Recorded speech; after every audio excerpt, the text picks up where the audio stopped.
Welcome back, dear viewers, and on this beautiful evening, we're joined by our special guest, Almas, a legal consultant here in our beautiful state of Kuwait. It's a pleasure to be having you here on this evening. Actually, the pleasure is mine. We're here to spread awareness and to, inform the audience of the new laws that are implementing here in Kuwait. Yes, inshallah, and really, we are also really glad to have you here on Hala Kuwait explaining and also spreading more awareness to our business owners here in our beautiful Kuwait. And we'd love to know from you, Almas, what are the recent changes that happened here in Kuwait and business owners should be aware about? Yeah, so basically Kuwait is shifting to a modernization initiative. So it's no longer like the traditional way where papers and you have to go submit them on your own to the governmental entities. Now everything has become online, and Sahel application has made it more accessible to the public to pursue any documents regarding their formation or implementing their businesses on ground. All right, well said, Almas, Qammaz. But dear viewers, we shall take a quick break and we shall be right back. Stay tuned. And we are back, dear viewers, with our guest Almas Qammaz, a lawyer here in our beautiful state of Kuwait, to know more about the legal laws happening here in Kuwait. It's a pleasure to be having you again, Almas, and we want to talk about new business owners that want to structure a new business, and what kind of legal structures do they need opening up. Okay, so basically we have the big three, which is the first one, LLC, limited liability companies. It's usually for small to medium businesses. And then we have the KSC, which is the shareholding companies. These are for ventures and larger companies. And then we also have the sole proprietorship, which is for Kuwaiti individuals whom are entrepreneurs. All right. So which one is the smallest business as a... The sole, like you're talking about, sole is individual. So sole proprietorship, usually you can pursue it with home businesses, like you can get the license from your house. But LLC is for small to medium businesses, usually with partnerships. Two partners and more. You can also have foreign partners in that, but as you know, Kuwaitis own 51% of the share.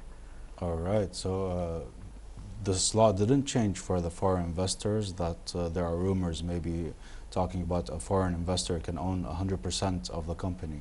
Definitely they can, but they are under certain conditions. So KTV offers them 100% ownership, but the company or the business that is coming to Kuwait who wants to own 100%, usually they add value to the country, they add more manpower to the Kuwaitis, and they are basically an added value to Kuwait. Therefore, they can own 100% of the company. Right, sounds perfect really for foreign investors. And from your point of view, Almas, do you see a lot of foreign investors coming here to Kuwait? Yes, there are many of companies who come to Kuwait and start bring their own business to open a branch over here.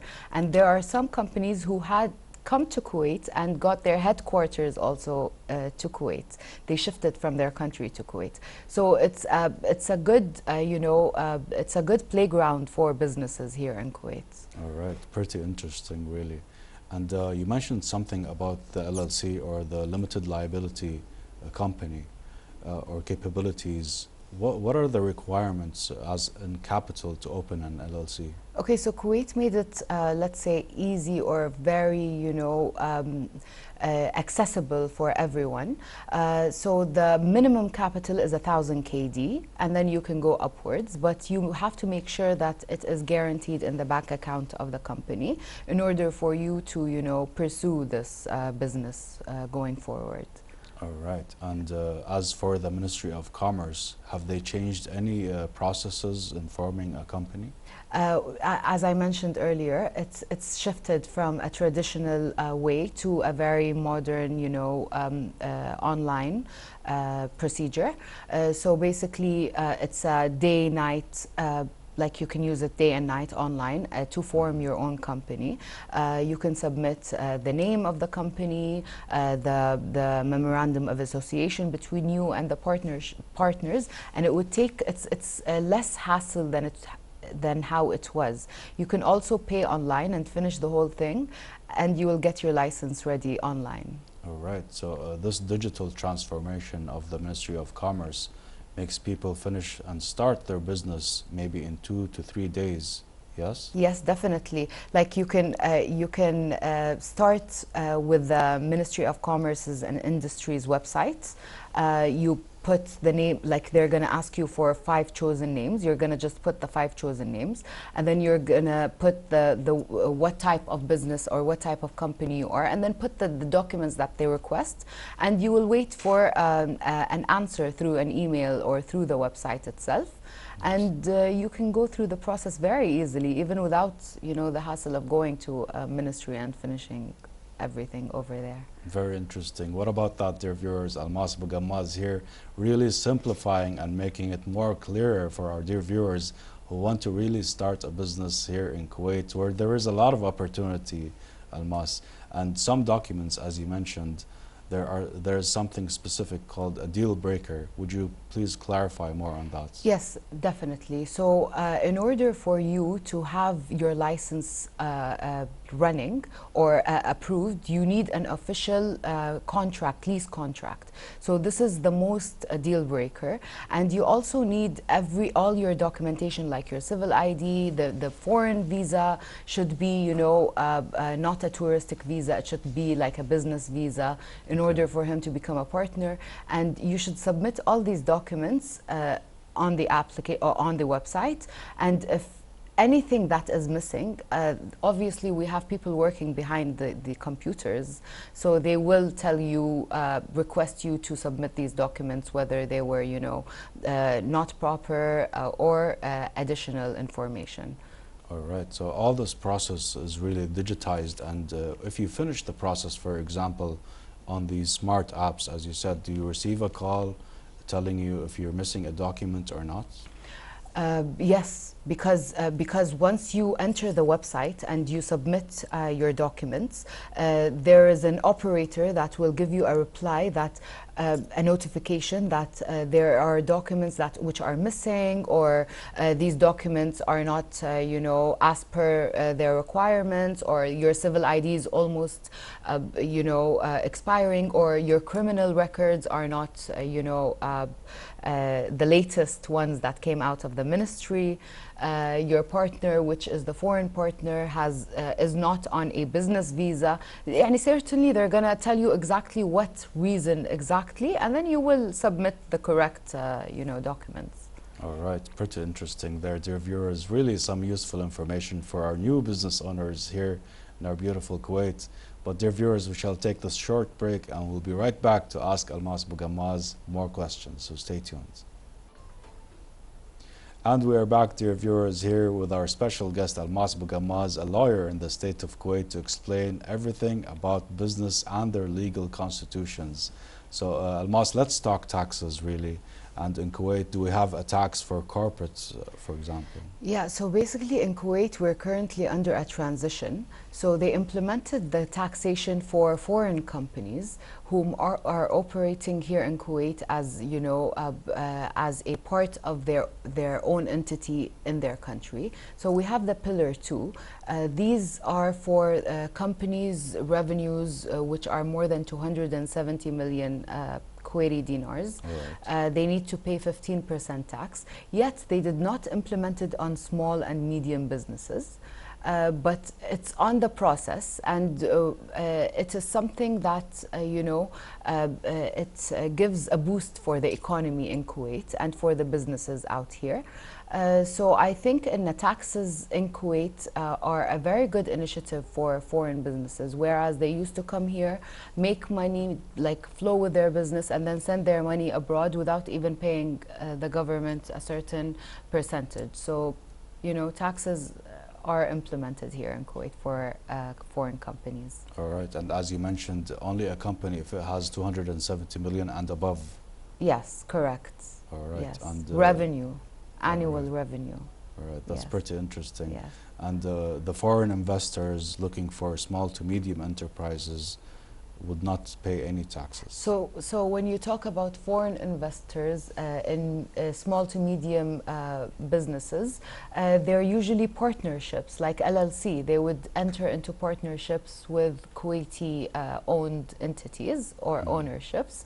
So as you know, the foreigners here in Kuwait can only own 49% of the shares, whereas if they want to, you know, own a whole 100%, they should go directly to KTV, which usually is not for small and medium enterprises. It's usually for large companies who want to operate here as a sole, a sole company without Kuwaiti partnership.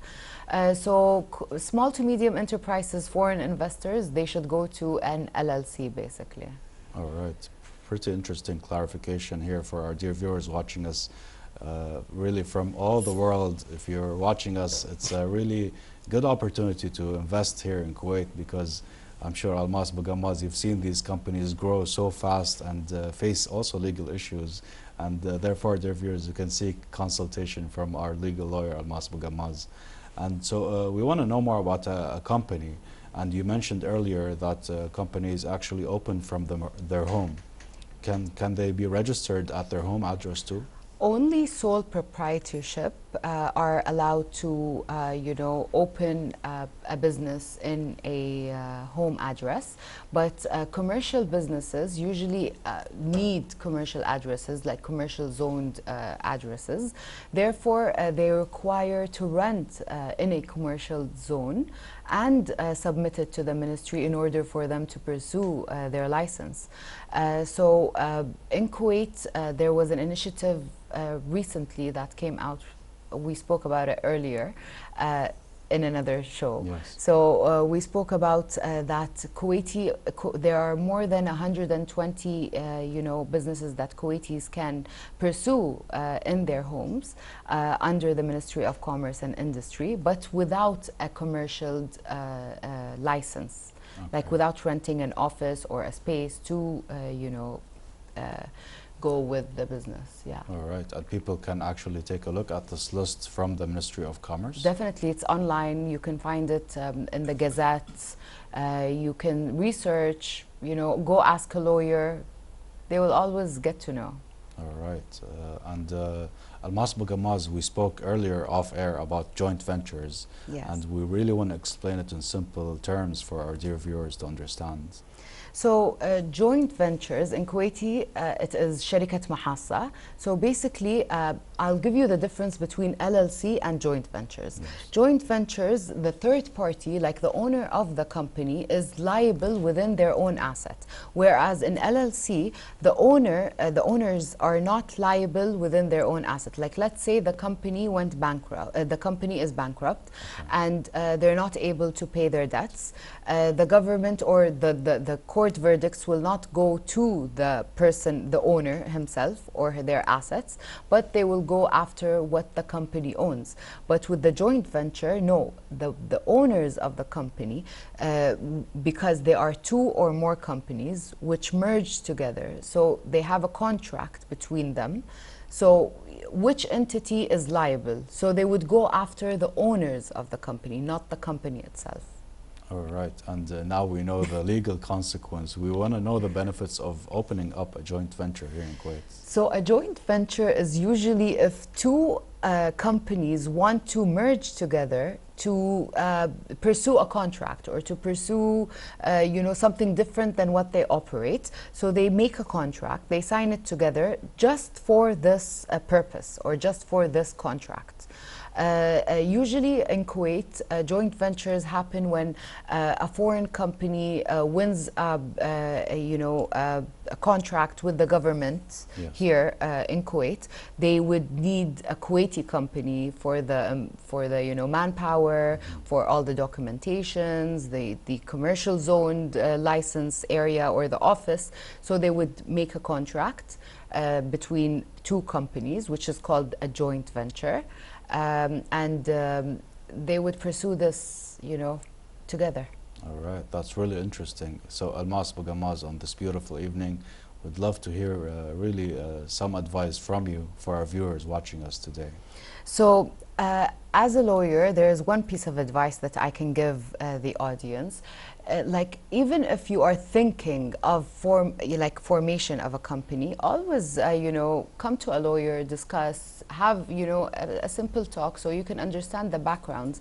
So, a simple advice, يعني, if you pay for a lawyer to be with you, it's going to make you, you know, it's going to save you so much money later on if you get in trouble. So having a lawyer by your side is so important. That's really true. Yes, dear viewers, really want to have a shield going into the business world here in Kuwait or any country really. So I'd love to really thank you for joining us here, Almas Qammaz on Hala Kuwait. Thank you for having me. You're most welcome. Therefore, dear viewers, let's all thank the coming of Almas Qammaz, a lawyer here in our beautiful state of Kuwait, and therefore we shall take a look at this next report, so stay tuned.